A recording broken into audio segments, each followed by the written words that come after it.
So you want to get out of the learning phase with your ads, to judge them, to scale them, or you just want to know in general what to expect once they are out of the learning phase and how to get them there. Well, in this video, I'll tell you exactly what volume of sales you'll need to get out of the learning phase, what to expect once you're out of the learning phase, and also if you should even pay attention to this and aim to get out of it, or if it's not that important. My name is William and I've generated over 15 million in sales for 7 to 9 figure e-commerce brands. And with that being said, let's get straight into the video. So first of all, what is even the learning phase and what is the benefit of it? Here's an official article from Meta. They say the learning phase is basically a phase when the ad delivery system still needs to learn what the best people are to show your ad to. The more an ad is shown, the better the delivery system becomes at optimizing the ad's performance. So far so good. This is logical because the more data Meta has, the more accurate the targeting will be. Now what it claims is that leaving the learning stage takes around 50 results per week. And the result means basically whatever you're optimizing for. If it's purchases, that's that. If it's clicks, that's that, and so on. Now, one thing that they're already admitting here, and this is what I want to talk more about in this video, is that the delivery system never stops learning about the best way to deliver an ad set. So basically they are kind of admitting the learning phase is one thing that we defined. The truth is that we never stop optimizing. And let's actually take a look at how that actually looks like in reality. So basically, let's say you have an audience that you're targeting. That is the audience that you're targeting. Right now, I don't mean in your ad creative, but just in your targeting settings. Let's say you set it to broad or whatever, a lookalike audience or an interest stack, whatever you're targeting. If you're familiar with how I do that, most of the times it will be a broad audience. So let's say we have here broad US, and this is the whole potential audience that is gonna be targeted by your ad. Now, if you're already somewhat familiar with Meta ads, you know exactly that this is not gonna happen. Like Facebook won't show your ad to the entire US if you're just targeting the US and then else leave it broad or Advantage Plus. What is happening is that, first of all, let's say you have an ad creative that is like a video ad, whatever, or like, let's say for simplicity, it's a static ad. So this is your ad creative. And in this ad creative, you will have different things. For example, you will have your product, you will have your headline, you will have your logo, you'll have maybe some lifestyle background, things like that. Now, first of all, what happens is that Facebook goes ahead and scans your whole creative. So you have to understand that Facebook has a database of all best performing ad creatives. They literally deliver all the ads that are being delivered to customers on their platform and have been ever delivered. And they have a huge database. So they analyze, okay, what is this headline talking about? What kind of product is this? They kind of scan it with AI, so to say. What is the logo here? What is the background image? And then they compare to their database, like, okay, so people who would likely click on it or stop when seeing this or engage with it are like just this group. So we have data that this group of people, they actually engage with such content. So let's push this content to these people, right? They don't push it to the whole US, but just to these people. Now, if we have here like 340 million, this might be like this smaller circle might be like what? Say 30 million. They know, okay, 30 million people engage with this kind of content. So they will just, from the beginning, they will just push it to this audience. But now again, have you paid for 30 million people to see your ad in the very beginning? No, most likely not. You will probably start with budgets that are around $100 to $1,000 per day if you start testing and ads. So they will go and actually like just kind of start testing within this audience. They will test here a person. And this is essentially the learning phase because it just goes in this like, based on our data, this audience is engaging with this kind of ad. So we will just see like really who resonates with it. And after they do that for like enough people, at some point people will convert and it really monitors exactly who's converting. Once it has like 50 conversions per week, Facebook says, okay, now I know actually this is the audience that's actually converting from it. So it doesn't even make sense to push it to this whole audience because not everyone is converting. But we know that when we push it to this circle, to this audience, we have the highest likelihood of someone converting. And that is when Facebook says, okay, the learning phase is over.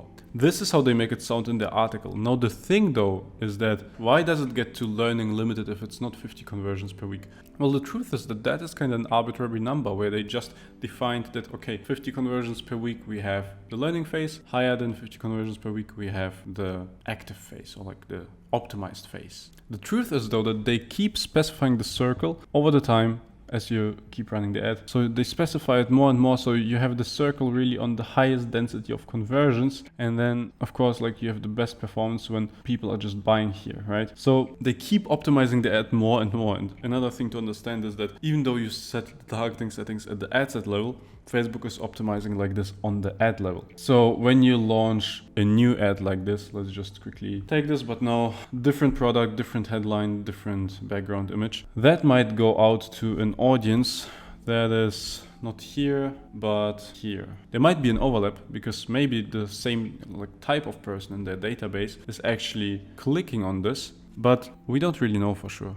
Facebook is basically just like picking the audience pockets based on the database here.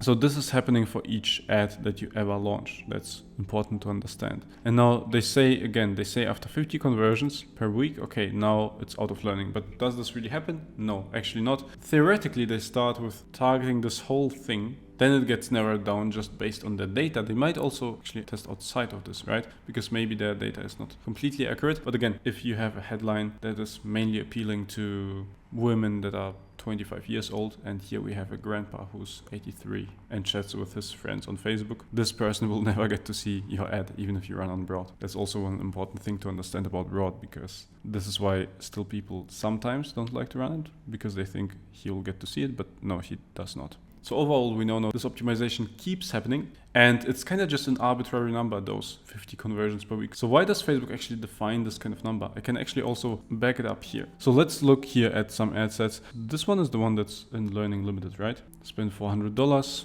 only 2 conversions, rows, pretty good for this brand. Almost 12. Okay.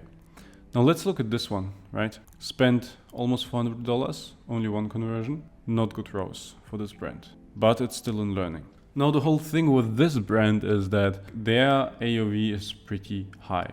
It's like people buy for 2K, for 1K.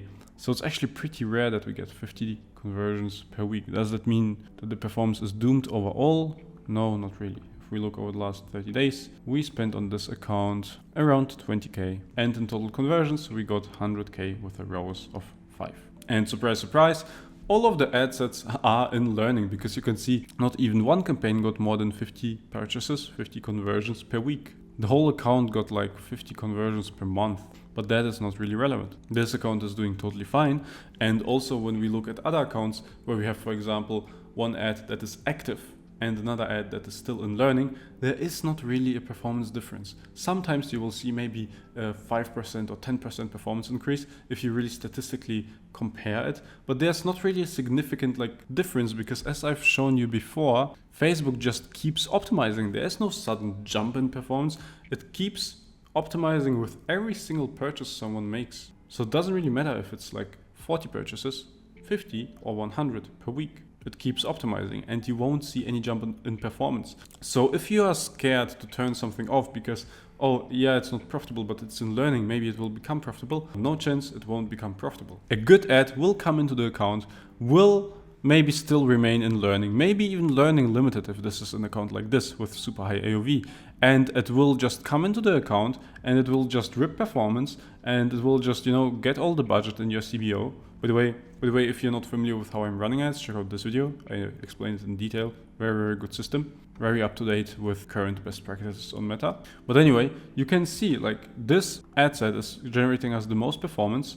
ROAS pretty good. We are actually shooting for a ROAS of 6 for this brand. And it's in learning limited. Nobody really cares. And it keeps delivering performance. And with every additional purchase, it still optimizes, of course. So then the big question might be, okay, why do we even have this whole column? Why do we have learning limited, active? The only reason that I really found through experience and through running many ad accounts and comparing performances is that I see often that some people launch ads and then they see after 1 day or 2 days, oh no, I'm losing money. And then they suddenly change the audience or the budget or some random thing. And this is, of course, pretty bad, because it's true that Facebook first of all needs to kind of test, okay, as I explained it here, who do we actually show this ad to? And this is again happening regardless of whether you're in a learning phase or not in a learning phase or learning limited, whatever, it doesn't matter.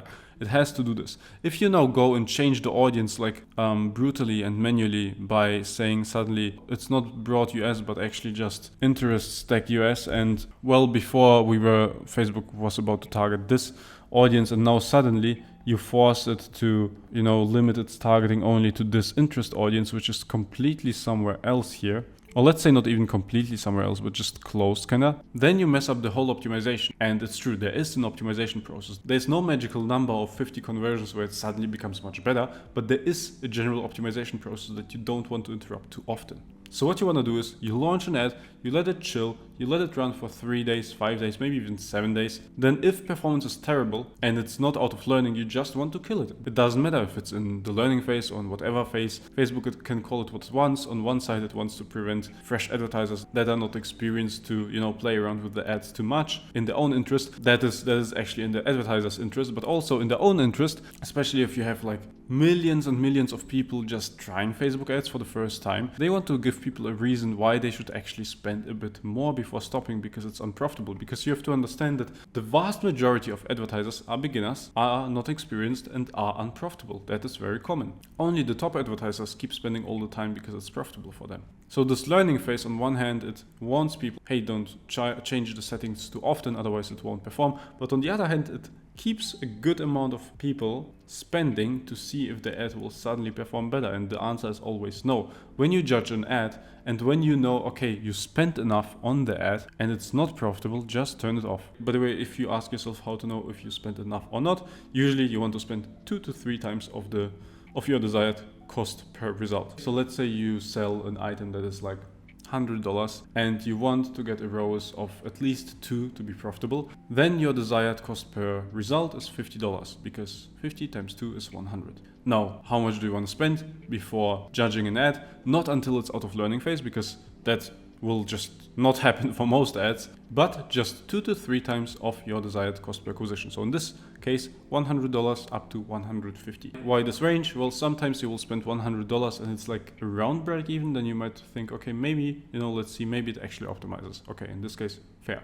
But if it's like you spend $100 and if it's completely not close to a ROAS of 2, but maybe like 0.8, just kill the ad immediately. This is how we optimize. And for convenience or not to be distracted by this, you can even go here into the settings and just honestly eliminate this column. Now, if you want more information on how to actually run ads and how to not waste a lot of money, but actually run in alignment with your interests and with the budgets that you have, check out this video. I've mentioned it already before, but this is one of the best media buying structures out there right now. And apart from that, if you just want to outsource it and to have it handled for you, perfectly customized to your business needs, click the first link in the description because this is exactly what we do for e-com brands. Keep scaling. Bye.